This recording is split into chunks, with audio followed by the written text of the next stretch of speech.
আমি আমি বড় আপা জানাজাতে অংশ নিতে পারি নাই, এটা কাউন্ট করা যাবে না, তবে অসংখ্য মানুষের কাছে মানে কৃতজ্ঞ হয়ে আছি।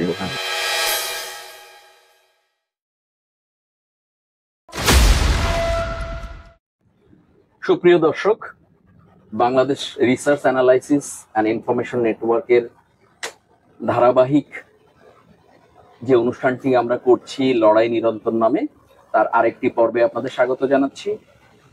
আজকে আমরা কথা বলবো জনাব হিমেল রানা, যিনি বর্তমানে পাবনা জেলা যুব দলের আহ্বায়ক হিসেবে দায়িত্ব পালন করছেন। উনি এর পূর্বে ছাত্র দলের সভাপতি ছিলেন। এই সরকারের বিরুদ্ধে আন্দোলনের দীর্ঘ অভিজ্ঞতা এবং স্মৃতি তার আছে। আজকে আমরা তার সাথে গল্প করব।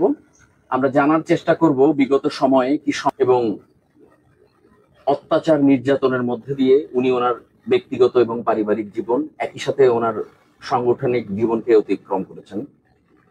এই আলোচনাগুলো আমাদের বাংলাদেশের ঘটে যাওয়া ঘটনাগুলোকে সেলুলয়েডে বন্দী করতে সাহায্য করবে।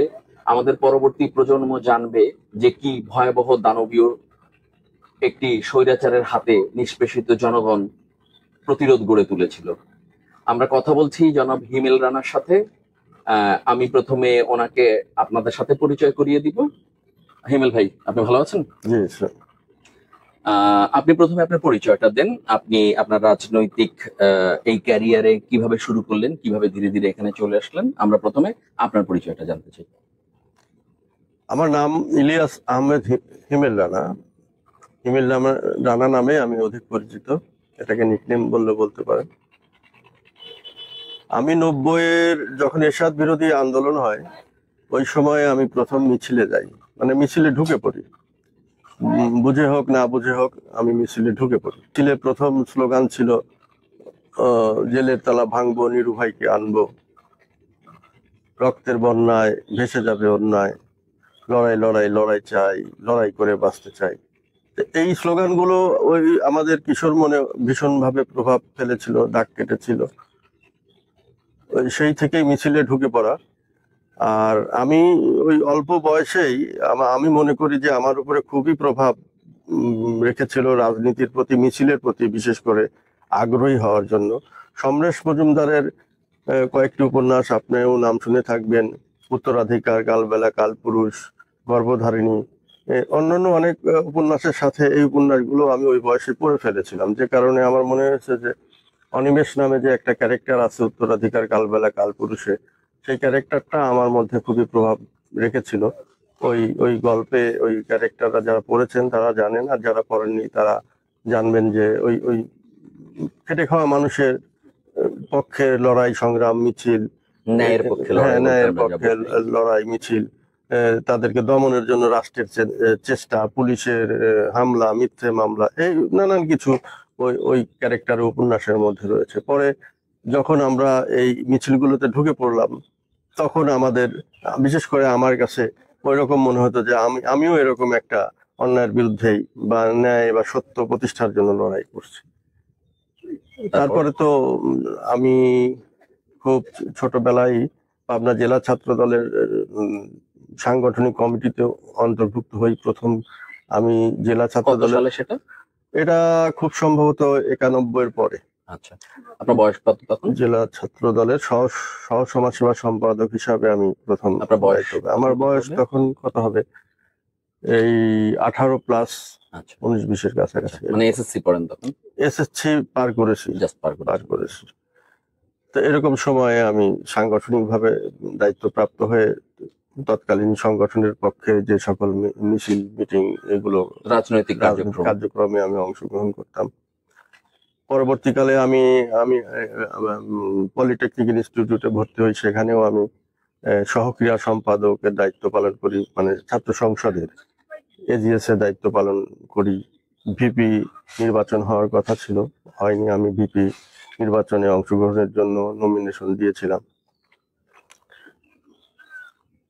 তারও দীর্ঘ সময় সাংগঠনিক কাজের মধ্য দিয়ে আমি একসময় জেলা ছাত্র দলের সভাপতির দায়িত্ব পালন করেছি, যখন বিএনপির সবচাইতে সংকটকাল, ফ্যাসিস্ট সরকার এমনভাবে জেঁকে বসেছে। সেই সময় আমি মনে করি যে বিএনপি সবচেয়ে সংকট কাল অতিক্রম করেছে এই ওই 10 সালের পর থেকে, এবং এই স্বৈরাচারী শেখ হাসিনা পৃথিবীর সবচেয়ে নিষ্ঠুর এবং নিকৃষ্টতম রাষ্ট্র শাসক স্বৈরাচারী ফ্যাসিবাদী শেখ হাসিনার পতনের আগ পর্যন্ত বিএনপি ভীষণ মানে বিভিন্ন ধরনের। আমি একটু ধারাবাহিকভাবে জানতে চাচ্ছি, আপনি ছাত্র দলের সভাপতি নির্বাচিত হন কত সালে? 12 সালে। 2012-তে। তার মানে তখন সরকার দানব হয়ে উঠেছে মাত্র। 12 সালে নির্বাচিত হওয়ার পরে এর আগের কথা যদি আমরা বলি, যে বাংলাদেশের রাজনীতিতে একটা ক্রাইসিস যায় 2007-08, যেটাকে আমরা 1/11 হিসেবে অভিহিত করি। 2007-08 এর আগে মানে 2005-06 এ সময় আপনার রাজনৈতিক পজিশন কি ছিল? তখন তো আমি ওই যে জেলা ছাত্র দলের সমাজসেবা সম্পাদক সমাজসেবা সম্পাদক হিসেবে আপনি কাজ করছেন। এরপরে একটা পলিটিক্যাল ক্রাইসিস হলো বাংলাদেশে, একটা civil phase military government take over করলো, প্রায় 2 বছর তারা ছিল। তারপরে নতুন একটা ইলেকশন হলো, এবং এই ইলেকশন নিয়ে যদিও আমরা জানি যে এটা নিয়ে প্রচুর আলোচনা সমালোচনা এবং সন্দেহের একটা ইলেকশন ছিল। আওয়ামী লীগ সরকার ক্ষমতায় আসলো 2008-এ, এবং 2008 থেকে তুলনামূলকভাবে নমনীয় শাসন ছিল, কিন্তু 2014-তে তারা প্রথম তত্ত্বাবধায়ক সরকার উঠিয়ে দিয়ে একদলীয় নির্বাচনের ব্যবস্থা করলো, এবং একদলীয় শাসনের দিকে তারা রওনা দিল আর কি, সোজা কথা। তো আপনি, এবং তারা অপারেশন শুরু করলো 10, 11, 12 থেকে। তখন আপনার পজিশন কি ছিল 10, 11, 12? তখন আমি জেলা ছাত্র দলের সহ তথ্য গবেষণা সম্পাদক। জেলা ছাত্র দলের সহ তথ্য হ্যাঁ, এখানে একটা ঘটনা ঘটেছিল আমার পার্টিতে, যে আমাদের অ্যাক্টিং চেয়ারম্যান তারেক রহমান একসময় চেয়েছিলেন যে প্রকৃত ছাত্র যারা তাদের দিয়ে সংগঠনটা উনি গড়ে তুলবেন। ওই সময় আমাদের যারা মানে সিনিয়র ছিলেন তারা তখন রানিং স্টুডেন্ট ছিলেন না। আমরা হঠাৎ করেই জুনিয়ররা যারা আগে কখনো এরকম দায়িত্ব পালন করি নাই, কিন্তু ক্রাইটেরিয়ার মধ্যে আমরা তখন প্রার্থী হয়ে গেলাম, যে আমরা এখন যেহেতু এইরকম ক্রাইটেরিয়া আসছে, আর আমরা দলের সঙ্গে দীর্ঘদিন আছি, যদিও ছোট দায়িত্বে ছোট পদে, কিন্তু আমরা এখন জেলা ছাত্রদল প্রেসিডেন্ট সিলেক্ট কম্পিটিশনের মধ্যে চলে গেলাম। যাই হোক, আমি তখন ছাত্র দলের সাংগঠনিক সম্পাদকের কম্পিটিশনে গেলাম। আমাদের সিনিয়ররা তাদের সিনিয়রদেরকে বোঝাতে সক্ষম হলেন যে আমরা এরা হঠাৎ করে দায়িত্ব দিলে পারবে না, আমরা বছরখানেক এদের সাথে রেখে আমি এদেরকে শেখাই টেখাই নিয়ে আমরা চলে যাব, তারপরে নেক্সট কমিটিতে এরা কম্পিটিশন করবে।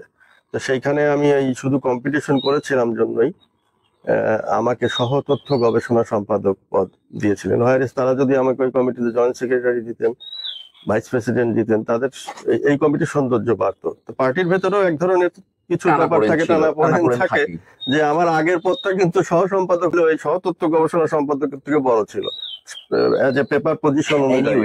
এটা রাজনীতির খুব কমন চিত্র। তখন থেকে আপনারা আওয়ামী লীগ এবং আওয়ামী লীগের নিয়োজিত পুলিশ বাহিনী দিয়ে এক ধরনের চাপে, নির্যাতনে, অপারেশনের মধ্যে ছিলেন। আপনার প্রথম এই ধরনের সরকারি পুলিশি নির্যাতন বা আওয়ামী লীগের নির্যাতনের প্রথম স্মৃতি নিয়ে যদি আপনি বলেন, প্রথম শুরু হলো কত সাল থেকে? আসলে এটা সুনির্দিষ্ট কোনো নির্দিষ্ট দিন মনে করতে পারবো না, তবে আমরা যখন বিশেষ করে ওই তো 12 সালের পর থেকেই ছাত্র দলের যখন আমি সভাপতির দায়িত্বে নিয়ে আসলাম, এবং এক ধরনের নবজাগরণ, আমরা শহীদ মিনারের শপথের মধ্য দিয়ে ছাত্র দলের শপথ গ্রহণের মধ্য দিয়ে দায়িত্ব নিলাম, বিশাল মিছিল তোলপাড় সারা শহর, এবং আমরা তখন সকল কর্মসূচি যে কোনো সংগঠনের, আমি ছাত্র দল হইলেও আমার ইয়ে ছিল যে আমি বিশাল বিশাল মিছিল নিয়ে সেই বিএনপির হোক ও যুব দলের হোক যে কোনো প্রোগ্রামে যোগদান করতাম। তখন আপনি ছাত্র দলে ছিলেন। 14 সালে নির্বাচন হয়ে গেল, একতরফা নির্বাচন করে সরকার গঠন করলো আওয়ামী লীগ, রাষ্ট্র ক্ষমতা দখল করলো। এরপরে আপনি ছাত্র দলের সভাপতি হলেন কত সালে? এটা 2012 সালে। 2012 সাল থেকে আপনি সভাপতি ছিলেন। আপনি সভাপতি থাকা অবস্থায় এই একদলীয় নির্বাচনটা আওয়ামী লীগ করে ফেললো। ওই সময় আপনারা কি ধরনের চ্যালেঞ্জের মধ্যে ছিলেন? ওই সময় তো আমরা সরকারের বিরুদ্ধে যে অবৈধ নির্বাচন, একতরফা নির্বাচনের বিরুদ্ধে যে সকল কর্মসূচিগুলো আসতো, হরতাল, অবরোধ, মহাসড়ক অবরোধ, এই প্রোগ্রামগুলো আসলে তো আমরাই টার্গেটে থাকতাম। আমরা তো বাসায় ঘুমাতে পারতাম না, হয়তো এলাকায় বা পাড়ায় যেটাই বলেন, আমরা নিজেদের মতো করে সেরে সুরে থেকে সংগঠনকে সংগঠিত করে মিছিলের জন্য রেডি করতাম, কিন্তু বাসায় থাকতাম না। এই কারণেই তখন ইতিমধ্যে বাংলাদেশে গুম এবং খুন এগুলো শুরু হয়ে গেছে। আচ্ছা। আমরা আশঙ্কায় থাকতাম যে গভীর রাতে কিছু মানুষ যদি এসে আমাদেরকে ধরে নিয়ে যায়, হ্যাঁ। পাড়া প্রতিবেশী নাইট গার্ডরা যদি চিনেও ফেলে, কিন্তু এই সরকার তো অস্বীকার করতেছে। এই সরকারের আজ্ঞাবহ সকল সংস্থা বলতেছে না আমরা নেই না। ইতিমধ্যে তো আমাদের অনেক সহযোদ্ধাকে তারা গুম করে ফেলেছে। আমাদের খিলগা ছাত্রদলের সাধারণ সম্পাদক জনিকে গুলি করে হত্যা করেছে। জনি ছিল একটা আদর্শিক, মানে তার আর অন্য কোনো ইমেজ ছিল না যে গুন্ডা মাস্তান, এরকম না। নিয়মিত সে প্রোগ্রাম গুলো করতো, ভালো রাজনৈতিকভাবে সংগঠক ছিল। নিবেদিত, হ্যাঁ। শুধু এই কারণেই যখন জনিকে হত্যা করা হলো, আমি তো আমার জ্ঞান দিয়ে বুঝতে পারলাম যে আমরাও এদের টার্গেটের মধ্যে অলরেডি চলে আসছি। কাজে আমাদেরকে খুব সতর্কতার সাথে আমাদের সংগ্রামগুলোকে সংগঠিত করতে হবে। ওকে। এমন হয়েছে যে ধরেন যে আমরা রাজপথে রয়েছি, পুলিশ এসে আমাকে একজন অফিসার বলছে একদম বোমা মেরে উড়াই দিব। আচ্ছা। কে ক্ষমতায় আসবে সেটা পরের হিসাব, বোমা মেরে কিন্তু উড়াই দেবো। আমি ওনার দিকে তাকায় থেকে কথা না পারায় আমি আমার টিমকে বলছি চলো পার্টি অফিসে চলে যাই। মানে তাকেও আমি সুযোগ দিইনি, কারণ আমি মুভ করছি পার্টি অফিসের দিকে। এবং আমার একটা টেন্ডেন্সি ছিল যে আমি সবসময় প্রথমে উপস্থিত হতাম। আচ্ছা। ধরুন কর্মসূচি রয়েছে সকাল 11টায়, পার্টি অফিস থেকে মিছিল বের হবে, আমি সবার আগে উপস্থিত হইতাম। চিন্তা করতাম যে অনেকেই ভাবে যে কর্মসূচি শুরু হবে কিনা, পুলিশের প্রেশারটা কেমন থাকবে। আমি চিন্তা করতাম যে মানুষের ওই জায়গাটা আমি কভার করে দেবো। আমি সবার আগে উপস্থিত হব, সবাই যেন বুঝতে পারে যে আমরা পার্টি অফিসে অনেক মানুষ উপস্থিত হয়েছি। যেই কারণে আমার স্পিডটাকে কিন্তু প্রশাসন আবার আমলে নিত। আমার মনে আছে যে জামাত বিএনপির জোটের মিছিল, প্রথম মিছিলে প্রথম যে মামলা হইলো, সেই মামলায় আমি ছাত্র দলের সভাপতি হিসাবে আমি কিন্তু 1 নম্বর আসামি হয়েছিলাম। আচ্ছা। আমার অনেক সিনিয়ররা তো এই শহরে যারা ছিলেন, আমার স্পিডটাকে আমলে নিয়ে আমাকে 1 নম্বর, এবং পরবর্তীতে অনেক মামলাতে আমি আচ্ছা, যখন ছাত্র দলের নেতারা 1 সপ্তাহের মধ্যে অনেকজনকে খুন করা হলো এবং খুব জনি সহ অনেকগুলো ছাত্র নেতাকে খুব নৃশংসভাবে, তখন আপনারা বুঝতে পারলেন যে আপনারা আলটিমেটলি টার্গেটেড, কারণ সরকারের স্ট্র্যাটেজি অনুযায়ী তারা চাচ্ছে ছাত্র দলকে নিষ্ক্রিয় করে দিতে, ছাত্র দলকে ধ্বংস করে দিতে। কারণ ছাত্র দল মূলত স্ট্রিট ফাইট বা কমব্যাট করা বা এই ব্যাটল ফিল্ডে ছাত্র দলের প্রেজেন্স সবচেয়ে বেশি কার্যকর থাকে। তখন আপনারা নিশ্চয়ই সতর্কতার মধ্যে গেলেন। আপনাদের কি তখন কোনো আহ, রাজনৈতিক নেতারা, বিএনপি রাজনৈতিক নেতারা আপনাদের সতর্ক করেছিল বা উচ্চ পর্যায় থেকে সরাসরি যোগাযোগ করে কোনো দিক নির্দেশনা দিয়েছিল? হ্যাঁ, একটা ঘটনা মনে আছে। আমাকে তখন গুলশান অফিস থেকে ফোন করা হলো যে হিমেল রাত্রে ম্যাডাম কথা বলবেন। মানে উনি তখন, ম্যাডাম মানে আপনি খালেদা ম্যাডাম? জি, আমাদের নেত্রী বেগম খালেদা জিয়া। তো উনি তখন বিভিন্ন জেলা লিডারদের সঙ্গে কথা বলতেছেন, হয়তো বাই রোটেশন। এক্স্যাক্টলি কত সালে এটা? এটা মনে হয় ওই যে আপনার ছাত্রদের নির্বাচনের আগে, নির্বাচনের আগে ওই সময়টা। ওকে। নির্বাচনের আগের আন্দোলনটা যখন তুখর পর্যায়ে ছিল। আচ্ছা। ম্যাডাম ওই ডেটটা আমার মনে নাই। তখন বললো যে তুমি হচ্ছে, আমার তখন অ্যান্ড্রয়েড ফোন নাই, আমি ল্যাপটপে আমার সামাজিক যোগাযোগ মাধ্যমের যে কাজগুলো ল্যাপটপে করি, আমার অ্যান্ড্রয়েড ফোন নেই, বাটন ফোন ইউজ করি। তখন আমাদের বিশ্ববিদ্যালয় পাবনা বিজ্ঞান প্রযুক্তি বিশ্ববিদ্যালয়ের জয়েন্ট সেক্রেটারি ছিল, ও বললো যে ভাই আমি ম্যানেজ করে দিচ্ছি। আমি তখন বিশ্ববিদ্যালয়ের ছাত্র দলের প্রেসিডেন্ট মনোয়ার হোসেন সেলিমের মেসে থাকি। মানে আমি তো বাড়িতে থাকা স্টে করি না, হ্যাঁ। কোনোদিন মেডিকেল কলেজের প্রেসিডেন্টের রুমে থাকি, কোনোদিন ওইখানে থাকি, মেস গুলাতে থাকি, এবং ক্রমাগত একটা কমিউনিকেশন রাখে সবাই যাতে চাঙ্গা থাকে। যাই হোক, ওরা আমাকে ইমো তে কথা বলবে, ইমো নাম্বার দিয়ে। তো যাই হোক, আমি ওদের মাধ্যমে একটা অ্যান্ড্রয়েড ফোন সংগ্রহ করে ইমোতে যথাসময় 8টার পরে ফোন আসলো। তো ম্যাডাম বললেন হিমেল কেমন আছো? তখন বললাম ভালো আছি, কিন্তু সংকট আন্দোলন এটা তো আছেই, এগুলো তো বলে সময় নষ্ট করার কিছু নেই। ম্যাডাম যে কথাটা প্রথম বললেন, ম্যাডাম আমাকে বললেন যে হিমেল তোমাদের কিন্তু এখন সবচেয়ে বেশি বিপদ, তোমরা নিজের সতর্কতা অবলম্বন করে নিজের নিরাপত্তাটাকে যেমন রক্ষা করবে, আন্দোলনটাকেও সেইভাবে কন্টিনিউ করতে হবে। মানে আমি ভীষণ মানে ইয়ে হয়েছিলাম, আনন্দিত হয়েছিলাম, অবাক হয়েছিলাম, উজ্জীবিত হয়েছিলাম যে দেখেন, আমি হিমেল তো বিষয় না, আমি ছাত্র দলের প্রেসিডেন্ট। প্রত্যেকটা ছাত্র দলের প্রেসিডেন্টের যে এখন এই সরকার যে স্ট্র্যাটেজির মধ্যে গেছে, ম্যাডাম কিন্তু সেটা বুঝতে পেরে আমাকে বললেন যে তোমাদের কিন্তু সবচেয়ে বেশি বিপদ। আর ততদিনে তো জনি মারা গেছে, নিউ মার্কেট থানা ছাত্র দলের মারা গেছে, আমাদের জাকির বোধহয় গুম হয়ে গেছে তিতুমির কলেজের, এইরকম একটা ভীতিকর পরিস্থিতি। গুম খুনের কোনো হিসাব নাই, ধরে নিয়ে যাচ্ছে রাত্রেবেলা, সকালবেলা বলতেছে আমরা জানি না, চেনা লোক বলতেছে পুলিশ নিয়ে গেছে, তারা অস্বীকার করতেছে, কিচ্ছু করার নেই। এরকম একটা দানবীয় পরিস্থিতির মধ্যে রাত হলে পরে মনে হয় শহরে যেরকম রাক্ষস নামে, রাক্ষস ধরে নিয়ে গেলে পরে কারো কিছু করার থাকে না, এক একটা রাত মানে এক একটা রাক্ষস নেমে আসার একটা আতঙ্ক। তো যাই হোক, তো ম্যাডাম আমাকে সতর্ক করেছিলেন যে হিমেল, তোমাদের বিপদ সবচেয়ে বেশি, সতর্কতার সাথে থাকো এবং আন্দোলনটা কন্টিনিউ করতে হবে। ম্যাডাম আপনাকে ফোন করার পর এরপর কি আপনি মনে করেন যে আইন শৃঙ্খলা বাহিনী আপনার প্রতি আরো বেশি ওইখানে একটা ঘটনা ঘটেছিল হয়ে ওঠে?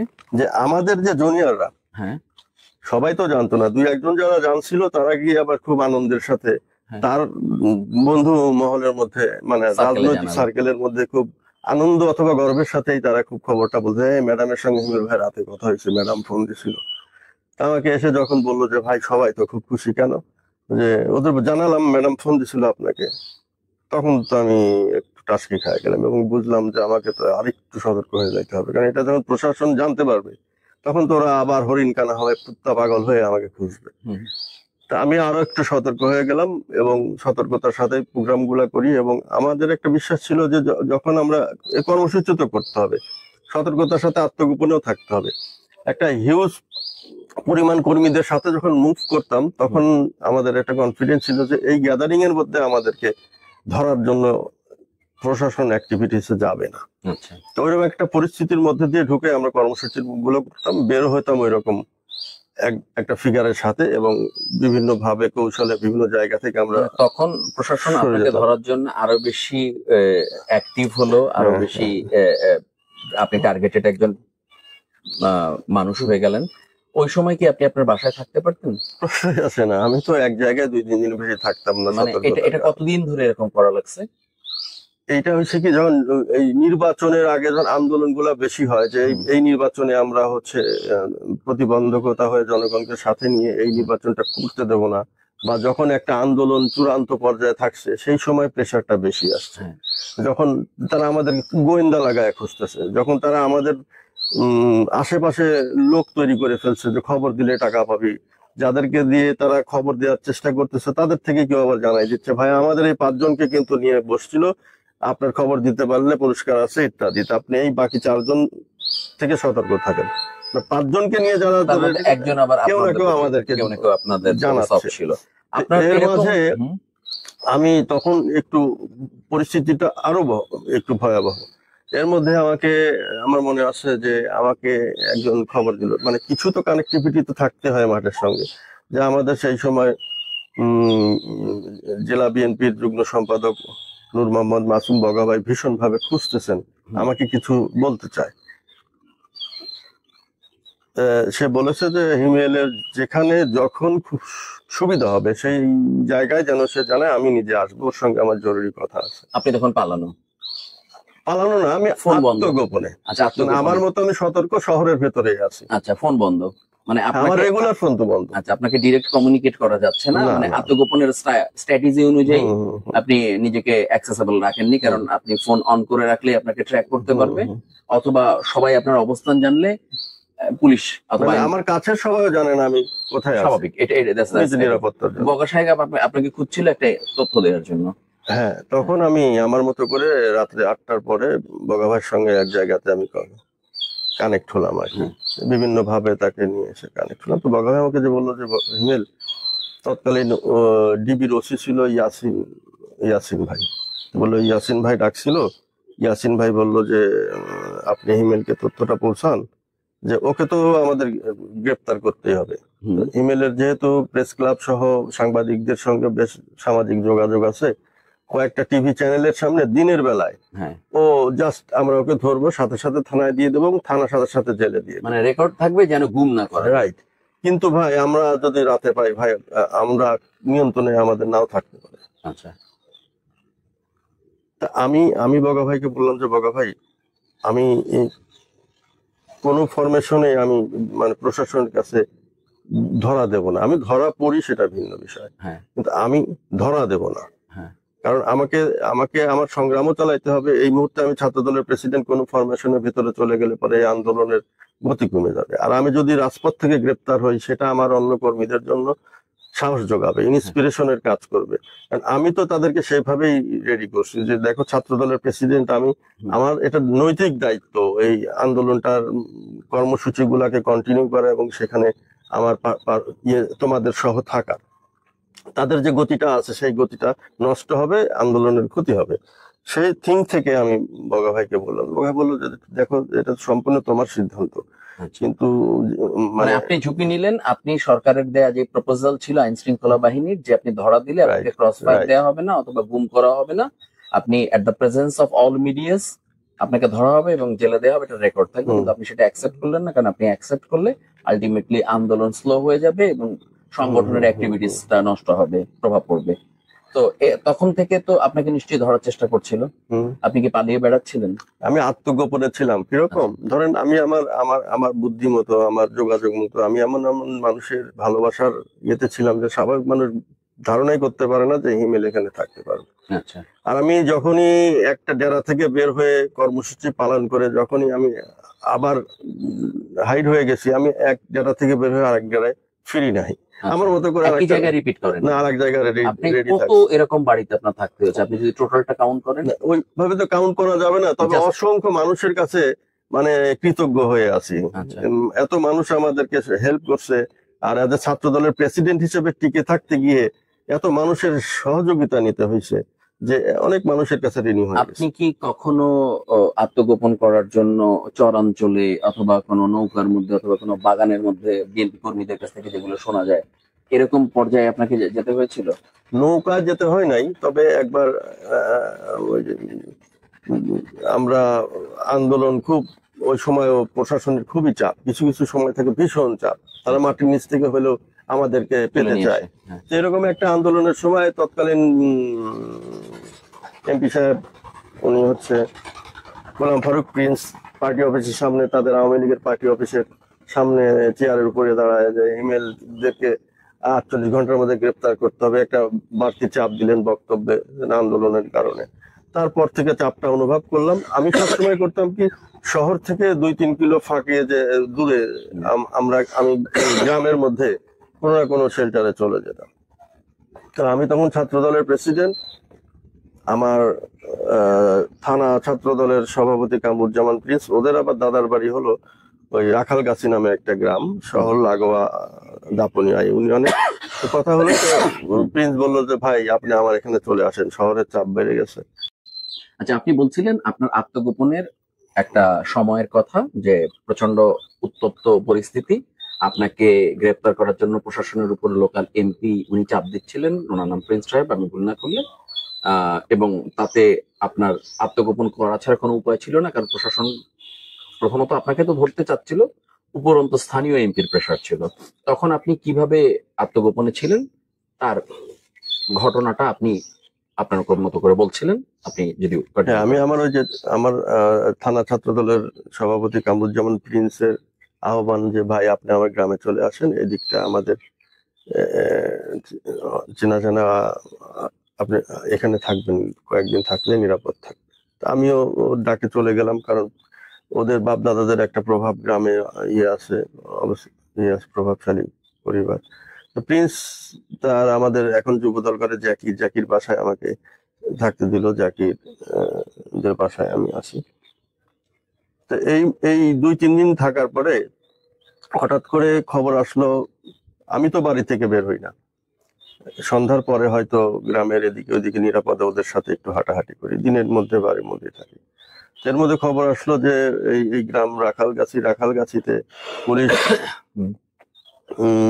আসবে, মানে কারো না কারোর সাথে তো যোগাযোগ থাকে, পুলিশ আসবে। এর মধ্যে সন্ধ্যার পরপরই প্রিন্স আসলো যে ভাই এই থানার মধ্যে বোম ফাটছে, কেউ থানায় বোম মারছে, এটা তো এসআই হলো আমার দোষ দিচ্ছে, আমাকে খুঁজতেছে, আপনি একটু কথা বলবেন নাকি? আমি ওই জনকে এসআই কে ফোন দিলাম যে কি ব্যাপার, আমার ফোন থেকে, হ্যাঁ, কি ব্যাপার, আমাদের বাদ দিয়ে আবার জুনিয়রদের খোঁজাখুঁজি করতেছেন, ব্যাপারটা কি? বললো যে এসপি সাহেব বললো যে এই ইমেলদের তো পাচ্ছ না, তোমরা পাবাও না, এই ঘটনা ঘটছে তার নিচের সারির থেকে ধরো। ধরতে হবে কাউকে। হ্যাঁ হ্যাঁ, তো সেই কারণে প্রিন্সের নামগুলো আসছে। ও আচ্ছা, ঠিক আছে। তো প্রিন্সকে বললাম যে এই কারণ, শুনলাই তো। তো বললো ঠিক আছে ভাই, থাকেন, তাহলে আবার সকালে দেখা হবে, আমরা চলে যাই।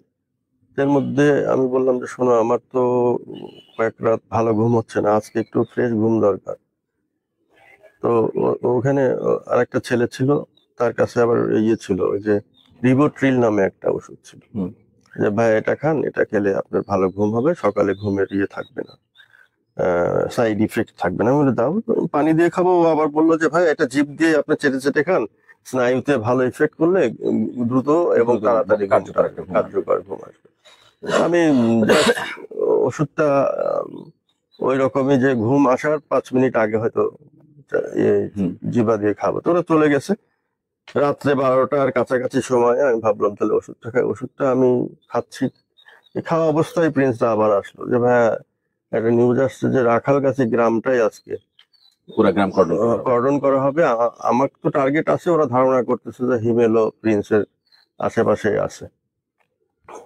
তা আমার তো ঘুম ছুটে গেল। ও, এর মাঝে ওরা আবার ওই অতি সাবধানতার বশত জ্যাকির বাড়ি থেকে আমাকে বললো যে এই বাসায় না থাকেন, কয়েকদিন যেহেতু থাকছেন আর একটা বাসায় রাখি। তো ওরা আবার ওই রাত্রেবেলা আমাকে, ওরা চলে যাওয়ার আগে ওই, আরেক বাসা নিয়ে গেছে। হ্যাঁ, একজন রাজমিস্ত্রি মানে নির্মাণ শ্রমিকের বাসায় বললো যে এখানে থাকেন, তাদের একটা ছাপরা ঘর আছে, নিচে হচ্ছে খাটের নিচে ছাগল আছে, উপরে আমাকে তারা একটা মশাই টশাই টানার ব্যবস্থা করে দিছে। তো যাই হোক, সব ধরনের সিচুয়েশন মেনে নিয়ে অভ্যস্ত হয়ে উঠেছি তো ততদিনে। তো ওই ওষুধ আমি খেয়েছি, তখনই কিছুক্ষণ পরে ওরা আসলো যে ভাইয়া শোনা যাচ্ছে এরকম পুরা গ্রামটাই কর্ডন করতে পারে, থাকা যাবে না, গ্রামটা নিরাপদ। তাহলে এই গ্রামের রাত 12টা মানে অনেক গভীর রাত। গভীর রাত। তো কি করা যায়, আমাদের তো সরতে হবে, ধরা তো পড়া যাবে না। বললো যে ওই প্রিন্সদেরই আরেকটা পরিচিতি মানুষের কথা বললো, অমুক কাকার বাসায় উঠে পড়ি চলে। তা আমরা জাস্ট ওই বাড়ির পেছন থেকে অবারিত ধান ক্ষেত, গম ক্ষেত, বিশাল ফসলি মাঠ, পূর্ণিমার চাঁদের আলো আছে, আমরা ওই গম ক্ষেত মাঠে, বেশিরভাগই গম ক্ষেতের মধ্য দিয়ে রওনা হলাম। কেবলই গমগুলা পাকছে, একটু হলদে হয়ে সোনালি আকার করছে। আমার এই ওষুধ খাওয়ার কারণে বেশ ভালোই লাগতেছে, মানে ঘুম ঘুম তো ছুটে গেছে। হ্যাঁ। আর চাঁদের আলো, ওই লাস্টে ভয় ভয় আতঙ্ক ছুটে গেছে। অদ্ভুত একটা মিশ্রণ। হ্যাঁ হ্যাঁ, বেশ ভালো লাগার মধ্যে দিয়ে প্রায় 3 কিলো 4 কিলো ক্ষেত পার হয়ে আমরা যাই হোক পরবর্তী ওনার বাসায় গিয়ে উঠলাম। 4-5 জন ওইখানে রাত থেকে 2-3 দিন থেকে, যাই হোক পরে আবার সেটা। এরকম অসংখ্য আমাদের অভিজ্ঞতার গল্প রয়েছে। আচ্ছা। এমন আছে যে ওইখান থেকে আমরা যখন সরে গেলাম, আমরা একটা লিচু বাগানে গেলাম। লিচু বাগান, আমাদের ওই অঞ্চলের যে লিচু ক্ষেতগুলা দিনের বেলাতেও লিচু বাগানে ঢুকলে সহজে মানুষগুলো বোঝা যায় না। আচ্ছা, ভিজিবিলিটি বন্ধ। হ্যাঁ হ্যাঁ হ্যাঁ, বোঝা যায় না। সেখানে আমরা এমন ভাবে থাকলাম যে যারা আমাদের থাক দিল তারা বললো যে আপনাদের কিন্তু থাকলে পরে এখানে ওই যে ব্যাপারী সেজে থাকতে হবে। আচ্ছা, যারা লিচু কিনতে আসে। রাইট, ওখানে হয় কি, লিচুগুলো একটু বড় হলে পরে বিভিন্ন জেলা থেকে ব্যাপারীরা যায় ওই গাছে ফল কিনে, এবং তারা ওই মাচা করে থাকে, থেকে ওই আপনার পাহাড়া দিয়ে লিচু সংগ্রহ করে Right. বিক্রি করে চলে পাকা যায়। পর্যন্ত চলে যায়। তখন তাদের তা আমাদের পুরানো জামা, পুরানো লুঙ্গি, পুরানো গামছা ওরা দিল যে এইগুলো পরে থাকেন, গ্রামের কেউ দেখলে পরে যাতে মনে করে যে কোনো না কোনো ব্যাপারী আসছে, কোশ্চেন করবে না। এটা অহরহ ঘটতেছে এটা। ওই দুপুরে হয়তো মাথায় খাবার নিয়ে চলে আসতো, আমরা খাইতাম। রাত্রে যখন ঘুমানোর দরকার, তখন ওরা এসে কোনো না কোনো বাড়িতে আমাদেরকে নিয়ে যেত, যে আজকে এই বাড়িতে থাকেন, আমরা ভোরে আবার সকাল হলে মাথায় ফেরত লিচু বাগানে। আচ্ছা, ব্যাপারে সেজে থাকে। কতদিন ছিলেন এভাবে? এরকম বোধহয় ওই গ্রামে আমরা 10-12 দিন ছিলাম। তার মানে আপনারা এই আন্দোলনের সময় আসলে কতদিন পরে নিজের বাড়িতে ফেরত যেতে পারতেন সাধারণত? দীর্ঘ বাসার বাইরে আপনি কতদিন এটা হচ্ছে যে সিচুয়েশন ডিমান্ড করে। না, এটা আমি জানি, এটা কেস টু আমি কেস আপনাকে আলাদা। একটু বোঝানোর চেষ্টা করি যে যেরকম আমাদের অ্যাক্টিং চেয়ারম্যান তারেক রহমানের কারামুক্তি দিবস, কারাবন্দী দিবস এবং তার সম্পৃক্ত কোনো যখন প্রোগ্রাম থাকতো, আমাদের অভিজ্ঞতা এমন হয়ে গেছিল যে আজকে পাড়ায় পুলিশ যাবে, আজকে রাতে বাসায় পুলিশ যাবে। আমরা জানতামই যে আমাদের চেয়ারম্যান সম্পৃক্ত, ভারপ্রাপ্ত চেয়ারম্যান সম্পৃক্ত যে কোনো প্রোগ্রাম দিলেই হ্যাঁ, তাদের এক্সট্রা কেয়ার নিতেই হবে, আচ্ছা, যাতে পরের দিনের প্রোগ্রামটা ওইটা তাদের জন্য ভালো সেন্সিটিভ না হয়। হ্যাঁ, এটা আমরা বুঝে পেরেছিলাম। তো ওই ওই আন্দোলনের বিভিন্ন পর্যায়ে হুম। চাপ বাড়ে, বিভিন্ন পর্যায়ে চাপ শিথিল হয়ে যায়। তো আপনার সর্বোচ্চ বাসার বাইরে থাকার অভিজ্ঞতা কতদিন? একটানা কতদিন বাসার বাইরে থেকে তারপর ফেরত গেছেন? উম, এই যে 28শে অক্টোবরের যে ঢাকায় 28শে আমাদের ডিসেম্বর প্রোগ্রাম, বোধহয়। না, আচ্ছা, 28শে অক্টোবর। 28শে অক্টোবরের প্রোগ্রামের আগে আমাদের 16 তারিখে একটা যুব জমায়েত ঘটলো। হুম। সেই যুব জমায়েতে আমরা 15 তারিখ রাতে পাবনা ছাড়লাম। তারপরে 28শে অক্টোবর পর্যন্ত ঢাকায় থেকে আমরা 28শে অক্টোবর প্রোগ্রাম করে আমি 28 তারিখেই পাবনাতে ঢুকছি। কিন্তু পাবনাতে ঢুকে আর আমার বাড়ি ফেরা হয় নাই। এই 7 জানুয়ারি যে নির্বাচন, এই লাস্ট যে অবৈধ নির্বাচন, হ্যাঁ। সেই নির্বাচনের পরে তারপরে বাসায়। তার মানে আপনি ধরা যায় অক্টোবরের 15 তারিখ থেকে নভেম্বর, ডিসেম্বর, জানুয়ারি, হুম। প্রায় 3 মাস হুম। একদিনের জন্য বাসায় যেতে পারেন। না, এতে না, আপনার না। পারিবারিক সমস্যা হতো না? মানে পারিবারিক সমস্যা বলতে হয়েছে আমি কি একটু যে, আপনার পারিবারিক ব্যাপারে আসি। আপনার প্রথমে আমি আপনার শিক্ষাগত ব্যাপারটা জেনে নিই। আপনার প্রফেশন কি ছিল? আহ, বা আপনি কি প্রফেশনে নিজেকে সংযুক্ত করতে পেরেছিলেন? আমি তো রাজনীতি চলাকালীন অনেক ধরনের কখনো ব্যবসা করার চেষ্টা করেছি, কখনো 111-এর পরে ঢাকায় আত্মগোপনে থাকার সময় সেখানে একটা আইডেন্টিটির জন্য কিছুদিন একটা চাকরিও করেছি। আপনি কি চাকরি করতেন? আমি একটা ইলেকট্রিক্যাল ইঞ্জিনিয়ার হিসাবে একটা ওই কি বলে এটা, রিয়েল রিয়েল এস্টেট কোম্পানিতে কাজ করতেন। আচ্ছা, মানে আপনি একাডেমিক ভাবে পড়াশোনার কারণে পেশায় আপনি একজন ইলেকট্রিক্যাল ইঞ্জিনিয়ার। আপনি 111-এর পরিবর্তিত প্রেক্ষাপটে আপনি ঢাকায় গিয়ে একটা কোম্পানিতে ইলেকট্রিক্যাল ইঞ্জিনিয়ার হিসেবে কাজ করেন। তারপরে যখন আবার নতুন সরকার দায়িত্ব নেয়, আবার আপনি ফিরে গিয়ে আবার দলকে সংগঠিত করে কাজ দলের করা জন্য শুরু কাজ করেন। করছি। আচ্ছা, এই যে 2008 থেকে আপনি চাকরি ছেড়ে দিলেন 2008-এর দিকে, নির্বাচন, আওয়ামী লীগ সরকার ক্ষমতায় আসার পর, সেখান থেকে 2024 পর্যন্ত আহ, এই যে লম্বা জার্নিটা, এটা তো প্রায় 15-16 বছরের গল্প। এই সময় কি আপনার আর কোথাও চাকরি করা সম্ভব হয়নি? হ্যাঁ, আমি আসলে আর কখনো চাকরির চেষ্টা করিনি। আচ্ছা, আমি তো আন্দোলনের মধ্যেই আছি। মানে সরকারি চাকরি তো আপনাদের পক্ষে করা সম্ভব না, ওটা তো পাবেন না, না, ফর না। শিওর। আচ্ছা, ব্যবসা করাও নিশ্চয়ই প্রতিবন্ধকতা ছিল? হ্যাঁ। প্রতিবন্ধকতা ছিল। আপনার পারিবারিক জীবনে আপনি বিবাহিত? আপনি বিয়ে করেছেন কত সালে? আমি বিয়ে করেছি 15 সালে। 15 সালে। তখন আপনার বয়স কত ছিল? তখন কত, 40 প্লাস। এটা বাংলাদেশের প্রেক্ষাপটে বলা যায় বেশ বয়সে বিয়ে করা। সো সাধারণত বাংলাদেশের ছেলেদের বিয়ে করার প্রবণতা থাকে 26 থেকে 30, ম্যাক্সিমাম 32 পর্যন্ত। আপনার নির্দিষ্ট সময়ের 10 থেকে প্রায় 12-13 বছর পরে আপনি বিয়ে করেছেন। এর কারণে কি একই ছিল, যে অনিশ্চিত জীবন, রাজনৈতিক আমার লড়াই, মনে হয়েছে যে মানে পেশার সংকট? ছাত্র রাজনীতি করার কারণেই আমার লেট ম্যারেজটা হয়েছে। বিকজ মানে আমরা যে ধরনের মানে আপনার কি এরকম ইচ্ছা ছিল যে এই সরকার পতনের পরে একটা সুন্দর গণতান্ত্রিক পরিবেশ, একটা মুক্ত দেশে বিয়ে করবে? না, এরকম কোনো ইচ্ছা ছিল না, কিন্তু আমার বলতে গেলে যে বিয়ে হয় নাই। আচ্ছা, বিয়ে হয় নাই বলে বিয়ে দেরি হয়েছে। না কেন আমি, হয় নাই? হ্যাঁ, আমরা যখন ছাত্র নেতা হিসাবে আমরা যে ফ্যামিলিটাকে, যে মেয়েটাকে পছন্দ করেছি, তারা এজ এ পলিটিশিয়ান, রাজনীতি করে ছেলে, সেই হিসাবে আমাদেরকে গ্রহণ করে নাই। আচ্ছা, বা যারা আমাদেরকে পছন্দ করেছে, আমাদের সঙ্গে বিয়ে দিতে চেয়েছে, আমাদেরকে বিয়ে করতে চেয়েছে, হ্যাঁ, আমরা তাদেরকে পছন্দ করি। আমি বুঝতে পেরেছি। মানে এইগুলি রাজনৈতিক এই পলিটিক্যাল আইডেন্টিটি আপনাকে এক ধরনের ক্রাইসিস তৈরি করে, Right. সমাজে মানুষ অনিশ্চয়তার জন্য Right. পারিবারিক মানে বিয়ের সম্পর্কটা তৈরি করতে চায়নি। একই সাথে আপনিও সম্ভবত অনিশ্চিত জীবনের জন্য অতটা আগ্রহী ছিলেন না এই ধরনের দায়িত্বপূর্ণ কাজে, যেহেতু আপনি নির্দিষ্ট পেশা, এটাও এক সময় আমাদের কাজ করেছে। নির্দিষ্ট পেশা বিশেষ করে যখন আমি ছাত্র দলের প্রেসিডেন্ট, সেই সময়ে আমার যে দায়িত্ব এবং আমার উপরে যে প্রেশার, সব মিলায় আমি তখন আমার মনে হয়েছে যে এর সঙ্গে আর কাউকে জড়ানো ঠিক হবে না।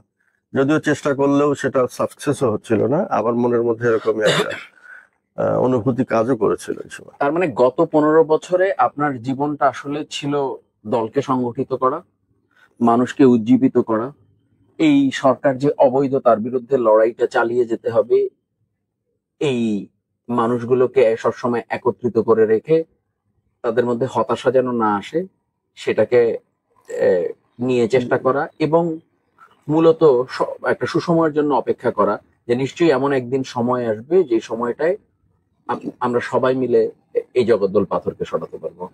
এবং এটা করতে গিয়ে আপনার বৈবাহিক জীবনকেও আপনার অনেক পরে শুরু করতে হয়েছে, পরিবার পরিজনকে অবশ্যই নানা রকমের মানে আমি কিভাবে বলবো, সারাক্ষণ অনিশ্চয়তা, ভীতি, টেনশন। মা নিশ্চয়ই প্রচন্ড টেনশন করে, ভাই বোনরা টেনশন করে, স্ত্রী টেনশন করে, যে কোনো মুহূর্তে গ্রেপ্তার, যে কোনো মুহূর্তে গুম হয়ে যাওয়া, ক্রস ফায়ার হয়ে যাওয়া, বাংলাদেশের সবই বাস্তবতা ছিল, সবই সম্ভব ছিল। এর মধ্যে এমন কোনো ঘটনা আছে আপনার পরিবার থেকে আপনি দীর্ঘদিন বিচ্ছিন্ন কোনো পারিবারিক অনুষ্ঠানে জয়েন করতে পারেননি? হ্যাঁ, আপনি যে বললেন না লড়াই নিরন্তর, যে শব্দটা আমাদের, আমরা আমরা বারবারই ভেবেছি যে এইবার নির্বাচনের আগে এই লড়াইটা শেষ হয়ে যাবে, হুম। কিন্তু স্বৈরাচার তার স্বৈরাচারী কায়দায় বারবারই আমাদের লড়াইটাকে ব্যর্থতায় পর্যবসিত করেছে। আমরা বারবারই আবার লড়াইয়ের মাঠে আমাদের ফিরে যেতে হয়েছে। তা আমার একটা মানে খুবই কষ্টের একটা অভিজ্ঞতা আছে যে আমরা যে বাড়িতে থাকতাম, আমার বড় আপা, আমি 7 ভাই বোনের মধ্যে সবচাইতে ছোট। আপনার আপন বড় বোন? হ্যাঁ, আপন বড় বোন। তিনি আমাদের বড় বাড়ি, আমাদের বাড়িতেই থাকতেন, আচ্ছা, একসাথে থাকে। একসাথে তার বাচ্চা কাচ্চা নিয়ে থাকতেন। তা আমি এই যে আন্দোলনে যখন পালিয়ে বেড়াচ্ছি, আত্মগোপনে আছি, প্রোগ্রাম করতেছি, অন্তত বাড়িতে আসতে পারতেছি না, প্রকাশ্যে একটা কাজ করতে পারতেছি না। এই রাত্রেবেলা যখন র্যাব, পুলিশ এবং যৌথ বাহিনী যেটাকে বলে, যারা তো পাঁচিল টপকায়, গেট টপকায় বা গেট ভেঙে ফেলার মতো করে বাড়ির মধ্যে ঢোকে এবং তারা প্রশাসনিক কায়দায় খোঁজে এই আগামী প্রোগ্রাম গুলাতে যেন না থাকি, পরিবারকে এটা বোঝানোর চেষ্টা করে, হুমকি দেওয়া। তাদের সেই মানে গভীর রাতে যখন তাদের ভাষায় তারা বলে, এরকম সিচুয়েশন ফেস করতে করতে আমার বড় বোনটা, বড় আপা, তিনি একটা ইকোনমিক্সের শিক্ষকতা করতেন একটি বেসরকারি কলেজে। উনি ওই হাই প্রেশার ছিল, তার হাই প্রেশার থেকে স্ট্রোক করে উনি অসুস্থ হয়ে পড়েন এবং শেষ পর্যন্ত মৃত্যুবরণ করেন। আমি বড় আপার জানাজাতে অংশ নিতে পারি নাই। পরিস্থিতিটা ওই সময় এরকম ছিল, প্রশাসনের কাছে আমার ডিমান্ডটা এরকমই ছিল যে আমার সমস্ত মানে কানেকশন আমাকে নিরুৎসাহিত করেছে যে তোমার এই ইয়েতে আসার দরকার নেই। মানে আপনি ওখানে যাওয়া মানে গ্রেপ্তার শেষ পর্যন্ত আমার পরিবার থেকে আমার বোনরা বলেছে যে আমরা তোমাকেও হারাতে চাই না, তোমার জানাজায় আসার দরকার নাই। আমার আপা যখন রাজশাহী মেডিকেল থেকে মৃত ঘোষণার পর ওইখান থেকে অ্যাম্বুলেন্স করে মানে পাবনার উদ্দেশ্যে ফেরেন, আমি দাসুরিয়া নামক একটি জায়গায় পথের মধ্যে একটি স্কুলে আমি শেষ দেখা তাকে মানে হঠাৎ করে সে দেখা করেই আপনি আবার চলে যান, মানে পালিয়ে যান, মানে আবার আপাকে শেষ দেখে আমি আবার আত্মগোপনে যাই। আমি আর জানাজা বা দাফনে আপনি অংশ নিতে পারি না। আপনার উপর থেকে বিপর্যয় গেছে। এই পুরো বিপর্যয়কে যদি আমরা কম্পাইল করি, ধারাবাহিকভাবে সাজাই, তাহলে এটা অনেক বড় একটা ব্যাপার, সত্যি কথা। কিন্তু এই বিপর্যয়ের পরেও যে দানবরা, যে নৃশংস মানুষগুলো আপনার স্বাভাবিক সুস্থ একটা জীবনকে এরকম অস্থির, অনিশ্চিত এবং কিছু কিছু ক্ষেত্রে বিপর্যস্ত করেছে, সেই সরকারটি পালিয়ে গেছে, এই দলটি মুখ থুবড়ে পড়েছে, গণধিকৃত এই মানুষগুলা এখন সমাজ থেকে বিচ্ছিন্ন। কিন্তু এক অর্থে তারা একটি রাজনৈতিক দল, যদিও এটা নিয়ে মতান্তর আছে। কেউ কেউ মনে করে যে এরা একটি সন্ত্রাসী সংগঠন। একটি সন্ত্রাসী সংগঠন কখনো রাজনৈতিক দল হতে পারে না। মানে ডাকাতি করা যেমন পেশা নয়, সেরকম সন্ত্রাস করাটা রাজনীতি নয়। কিন্তু তারপরেও এই সংগঠনকে নিয়ে এক এক মানুষের এক এক রকম চিন্তা। কেউ সরাসরি নিষিদ্ধের কথা ভাবেন, কেউ মনে করেন যে না, এই সংগঠনটিকে রিফাইন করে আবার মেইন স্ট্রিমে ফিরিয়ে আনা, কেউ মনে করেন যে না, এই সংগঠনটিকে রাজনৈতিকভাবে মোকাবেলা করে নিঃশেষ করে দেয়া। এবং আপনাদের যে পরিমাণ ক্রোধ, আপনাদের উপর তো শুধু পুলিশ না, আমি নিশ্চিত যে আপনাদের উপর এই সংগঠনের লোকজন প্রচুর অত্যাচার করেছে, শারীরিকভাবে লাঞ্ছিত করেছে। আপনার সাথে আমি ব্যক্তিগত আলোচনায় জেনেছি যে আপনি একাধিকবার শারীরিক আক্রমণের শিকার হয়েছেন, এদের নির্মম হিংস্র আক্রমণের শিকার হয়েছেন, আহত হয়েছেন। এই সংগঠনের মানুষগুলো এবং সংগঠনটাকে আপনি কিভাবে মনে করেন আমাদের হ্যান্ডেল করা উচিত? এই রাষ্ট্র, এই দেশ, এই দেশের জনগণ এই আওয়ামী লীগকে কিভাবে নেগোশিয়েট করবে? এরা তো বাংলাদেশের মানুষের কাছ থেকে আওয়ামী লীগের যারা নেতাকর্মী, তারা তো গণবিচ্ছিন্ন হয়ে গেছে। স্বৈরাচার এবং স্বৈরাচারের দোসরদেরকে মানুষ ভীষণভাবে ঘৃণা করে। সেই ঘৃণার বহিঃপ্রকাশিত জুলাই আন্দোলনে বাংলাদেশের সকল মানুষ সম্পৃক্ত হয়ে গিয়েছিল। এখন বিষয় হচ্ছে যে এই পরিবর্তিত পরিস্থিতি আজকের দিন যদি আমরা ধরি, দেখা গেছে আমরা দেখতে পাচ্ছি যে এই আওয়ামী লীগ যারা সমর্থন করতেন, আওয়ামী লীগের সঙ্গে সম্পৃক্ত ছিলেন, তাদের মধ্যে অনুশোচনা খুঁজে পাওয়া যাচ্ছে না। একদম নাই তাদের মধ্যে কিন্তু অনুশোচনা খুঁজে পাওয়া যাচ্ছে না। আবার আপনি পারবেন না রাতারাতি তাদেরকে তাদের কায়দায় আমরা ধরে জেলে পুরে আমরা তাদেরকে ধ্বংস বা নিঃশেষ বা নির্যাতন করতে। তা আমাদেরকে এখন আমাদেরকে বাংলাদেশটাকে এগিয়ে নিয়ে যেতে হবে। বাংলাদেশটা এগিয়ে নিয়ে যাবার জন্য আমাদেরকে উন্নততর পলিসি অ্যাপ্লাই করতে হবে, যেটা কিনা অতীতের কারোর মতো না, এবং একই সাথে উন্নত মানসিকতা নিয়ে। তাহলে এই উন্নত মানসিকতা নিয়ে আমরা কি তাদের এই যে যারা তাদের ভেতরে অনুশোচনা নাই, তাদেরকে আমরা কিভাবে হ্যান্ডেল করব? যাদের ভেতরে অনুশোচনাই নাই, আবার তাদেরকে রেখে আমাদেরকে বাংলাদেশটাকে পুনর্গঠন করতে হচ্ছে। এখানে একটা খুব টাফ সিচুয়েশনের মধ্যে আমরা আছি। সেই জন্য রাষ্ট্রের প্রচলিত যে আইন কানুন, ল অ্যান্ড অর্ডার, সব জায়গাটাকে যদি আমরা নিরবচ্ছিন্ন করতে পারি, এবং শুধু দলের সংস্কার নয়, দলের ভেতরে শুদ্ধি অভিযান নয়, আমার প্রশ্ন হচ্ছে যে একজন পেশকার, একজন ওই অফিসারের পিয়নের কেন অত টাকা থাকতে হবে? হ্যাঁ, সমাজে যে মানে অন্যায্য বৈষম্য সব জায়গায় তো তৈরি হয়ে আছে। এটা তো পরিকল্পিতভাবেই গত কয়েক বছর ধরে বাংলাদেশটাকে অকার্যকর করার জন্যই করা হয়েছে। সেখানে প্রশাসনের সর্বস্তরে করা হয়েছে, আমাদেরকে আক্রমণ করা হয়েছে, আমরা দল করি সেই জন্য। এবং আমরা বিএনপি যে ক্রাইসিসে পড়ছি, এবং আমাদের সবচেয়ে বড় ক্রাইসিস দিচ্ছে, দেখেন আমাদের নেত্রীকে মিথ্যে মামলা দিছে, এবং আমাদের নেতা তারেক রহমানের বিরুদ্ধে একাধিক মিথ্যে মামলা এবং অপপ্রচার দিয়েছে, যাতে আমাদের মূল যে ভবিষ্যৎ নেতৃত্ব, যাকে বাংলাদেশের মানুষ নেতা হিসাবে গ্রহণ করেছে, পাশাপাশি আওয়ামী লীগের কিন্তু পরবর্তী নেতৃত্ব গড়ে ওঠেনি। আর আমাদের নেতা পরবর্তীতে বাংলাদেশের মানুষ তাকে নেতা হিসাবে মেনে নিয়েছে, তবুও তাকে আক্রমণ করা হয়েছিল অপপ্রচার, মিথ্যা দিয়ে। আমরা সেগুলো কাভার করে বাংলাদেশের মানুষ তাকে নেতা হিসাবে গ্রহণ করেছে, আমরা তাকে সাথে নিয়ে আগামী। আওয়ামী লীগকে আপনি মনে করেন যে এই ফ্রি স্পেসটা দেওয়া উচিত, তারা সারফেসে থাকুক এবং তারা তাদের মতো করে রাজনীতি করুক, নাকি আপনি মনে করেন যে তাদের কঠোরভাবে মোকাবেলা করে নিষিদ্ধ করে দেওয়া উচিত? না, আমি তো বলতেছিলাম যে আইনের প্রচলিত আইনের সঠিক প্রয়োগের মধ্য দিয়েই তাদেরকে মানে নিয়ন্ত্রণ করাই বলেন, আর তাদেরকে অকার্যকর করে দেয়। আমরা অকার্যকর করতে চাই না। আমরা যদি চাই যে তারা বাধ্য হয় সঠিক পথে থাকতে, সঠিক নড়াচড়া করতে, সঠিক কথা বলতে, যেই মানুষগুলো দোষী, যাদের নামে অন্যায়ের অভিযোগ রয়েছে, প্রচলিত আইনে তাদের নামে যদি অভিযোগ দায়ের হয়, তাদের যদি বিচার হয়, আর যাদের নামে নাই তারা যদি সতর্ক থাকতে বাধ্য হয়, অনেকটা ধরেন যদি বাধ্য করা যায় যে প্রচলিত আইনে নিয়ম কানুনের মধ্যে, তাহলেই তাদেরকে আমি মনে করি যে আমরা সোসাইটিতে অ্যাকোমোডেট করতে পারবো, আমরা বাংলাদেশটাকে এগিয়ে নিয়ে যেতে পারবো। তারা যদি একটা সিস্টেমের মধ্যে পড়ে যায়, তাহলে আমরা বাংলাদেশটাকে আগায় নিয়ে যেতে পারবো। আমাদের যে অ্যাক্টিং চেয়ারম্যান জনাব তারেক রহমান যে বলেছেন যে সাম্য এবং মানবিক বাংলাদেশ আমরা গড়তে চাই, আমরা সেই নির্মাণের শ্রমিক, আমাদেরও তো ভূমিকা রয়েছে সেখানে। কারণ তারেক রহমানের স্বপ্ন বাস্তবায়ন তো অন্য কোনো দলের লোক এসে করে দেবে না, আমাদেরকে করতে হবে। এবং সেটা করতে গেলে সে যেভাবে ভাবে, যেরকম রাজনৈতিক কর্মী চায়, সেই ফ্লেভারে তো আমাদেরকে। আমি একটু অন্যরকম 1 মিনিটের তর্ক করি আপনার সাথে। মানে আপনি কি মনে করেন, আপনার কাজ তারেক রহমানের স্বপ্ন বাস্তবায়ন করা, নাকি তারেক রহমানের কাজ আপনার স্বপ্ন বাস্তবায়ন করা? একজন লিডার, সে তো ভিশনারি লিডার, সে একটা স্বপ্ন দেখবে, সেই স্বপ্নটা সে ছড়াই দেবে সবার। নাকি আমরা এভাবে মনে করব, জাতি যেই স্বপ্নটা দেখে, লিডারের কাজ হচ্ছে সেই স্বপ্নকে বাস্তবায়ন করা? আসলে নাকি দুটাই সত্যি? জনগণের আকাঙ্ক্ষার শব্দই তো লিডারের কানে যাবে, সেটাকে বেস করি তো লিডার হচ্ছে স্বপ্ন বুনবেন, এবং পরিকল্পনা করবেন। তাহলে ঘুরে ফিরে লিডারের যে ভীষণ, লিডারের স্বপ্নটাই তো আবার কর্মীদের কাছে ফিরে আসবে যে আমি এটা করতে চাই, তাহলে তোমরা এইভাবে তৈরি হও, তোমরা এইভাবে চলো। আমাদের লিডার বলছে সাম্য এবং মানবিক বাংলাদেশ, এই দুইটা শব্দের মধ্যে সমস্ত কিছু বলা আছে। সেটা করতে গেলে আমাদের অতীতের যে সকল ভুল আছে, আমাদেরকেও ভেঙে চুরে নতুন ভাবে সংস্কার হতে হবে।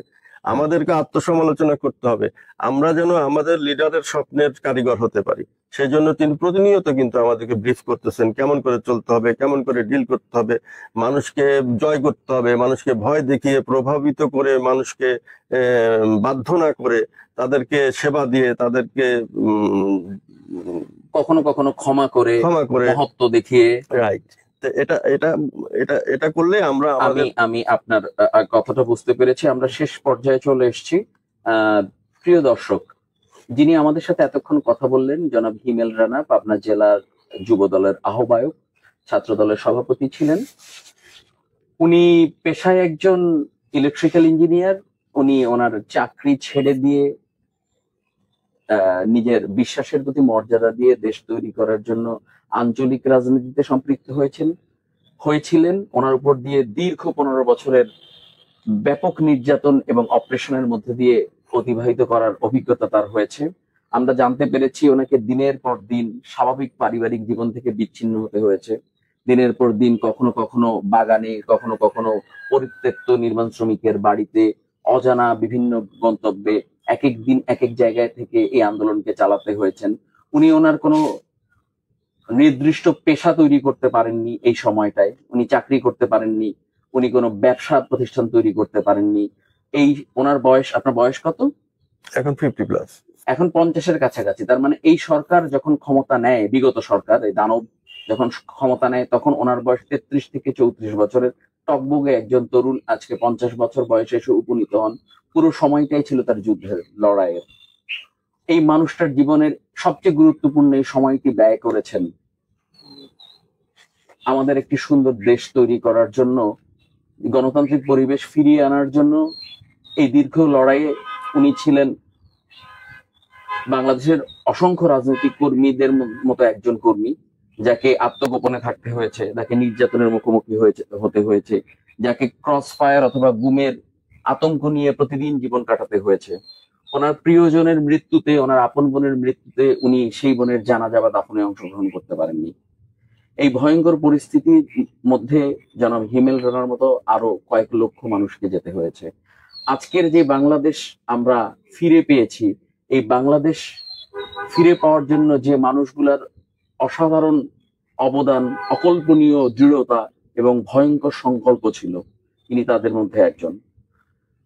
এখন নতুন বাংলাদেশ আশা করছি স্বাভাবিক পরিবেশ তৈরি করার জন্য যেই পথে হাঁটবে, সেই পথে ওনারা একটি সুস্থ রাজনীতিতে চলে আসবেন, প্রয়োজনীয় সংস্কার নিজের দলের মধ্যে করবেন এবং বাংলাদেশের জনগণের প্রত্যাশা মিটিয়ে আমাদের একটি উন্নত এবং গণতান্ত্রিক পরিবেশ ফিরিয়ে দিবেন। আমরা আন্তরিকভাবে কৃতজ্ঞতা জানাই এই অপরিসীম লড়াইয়ের ওনার চমৎকার অবদানের জন্য, এবং আমরা আন্তরিকভাবে কৃতজ্ঞতা প্রকাশ করছি ওনার প্রতি, ওনার পরিবারের প্রতি, যারা এই 15টি বছর ধরে তাদের জীবনের গুরুত্বপূর্ণ সময়কে দেশের জন্য, দেশের মঙ্গলের জন্য এক ধরনের উৎসর্গ করেছেন, ঝুঁকি নিয়েছেন। আন্তরিক শুভকামনা থাকলো তার জন্য, তার পরিবারের জন্য। আমরা কৃতজ্ঞতার সাথে জনাব হিমেল রানার অবদানকে স্মরণ করছি।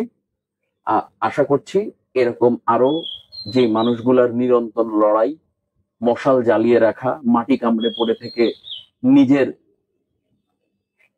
যেই লক্ষ্য, নিজের যেই অভীষ্ট স্থানে পৌঁছে দেওয়ার জন্য লড়াইয়ের নিরন্তর প্রচেষ্টা,